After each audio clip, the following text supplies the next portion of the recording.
നമസ്കാരം. റാഫ്റ്റർ ഫുട്ബോളിലേക്ക് അവർക്കും സ്വാഗതം. ക്ലബ്ബ് വേൾഡ് കപ്പിൽ ഇന്ന് പുലർച്ചെ നടന്ന മത്സരത്തിൽ ലിയോ മെസ്സിയുടെ ഇന്റർ മയാമി അൽ അഹ്ലിയുമായിട്ട് സമനിലയിലാണല്ലോ പിരിഞ്ഞത്.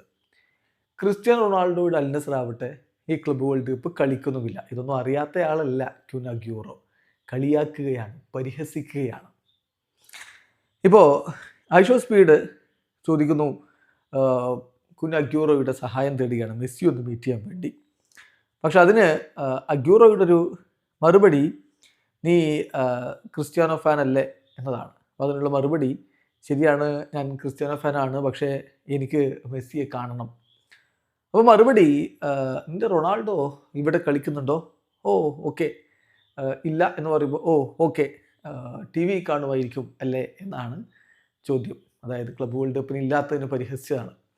അപ്പോൾ വിശദീകരിക്കുകയാണ് ഐഷോ സ്പീഡ്, ഇല്ല, Cristiano Ronaldo club world cup കളിക്കുന്നില്ല, പക്ഷേ അടുത്ത വേൾഡ് കപ്പ് കളിക്കും, കിരീടം ചൂടുകയും ചെയ്യും എന്ന് പറയുമ്പോൾ, ഓ ഇപ്പോൾ ഒരു വേൾഡ് കപ്പ് നേടിയല്ലോ ഇപ്പോൾ. അപ്പം സ്പീഡ് വിശദീകരിക്കുകയാണ്, അത് വേൾഡ് കപ്പ് അല്ല, നേഷൻസ് ലീഗാണ്. ഓ ഹോ ഹോ, നേഷൻസ് ലീഗ്, കൺഗ്രാജുലേഷൻ എന്ന് പറഞ്ഞ് കളിയാക്കി പുച്ഛിച്ച് പരിഹസിച്ച് അങ്ങ് കടന്നു പോകുന്ന ക്യൂൻ അഗ്യൂറോയാണ് കാണുന്നത്. എന്തായാലും അഗ്യൂറോയുടെ ഭാഗത്തുനിന്ന് ഇങ്ങനെ ഉണ്ടാകുന്ന അത്ഭുതമൊന്നുമില്ല. മുമ്പും പലവട്ടം ഇത്തരത്തിലൊക്കെ പ്രതികരിച്ചിട്ടുള്ള ആളാണ്. ഓർമ്മ വരുന്നത് 2022 വേൾഡ് കപ്പിൻ്റെ ഫൈനൽ കഴിഞ്ഞിട്ട് അർജന്റീന ടീം ആഘോഷിച്ചു. ആ ടീമിൻ്റെ ഭാഗമേ അല്ല അഗ്യൂറോ.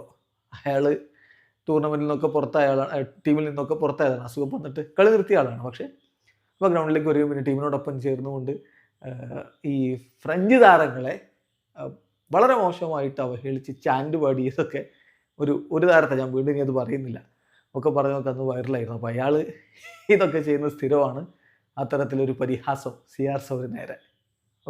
വീഡിയോ അവസാനിക്കുന്നു. ഫുട്ബോൾ ലോകത്തെ കൂടുതൽ വിശേഷങ്ങളുമായി റാഫ്റ്റോക്സ് എത്താം.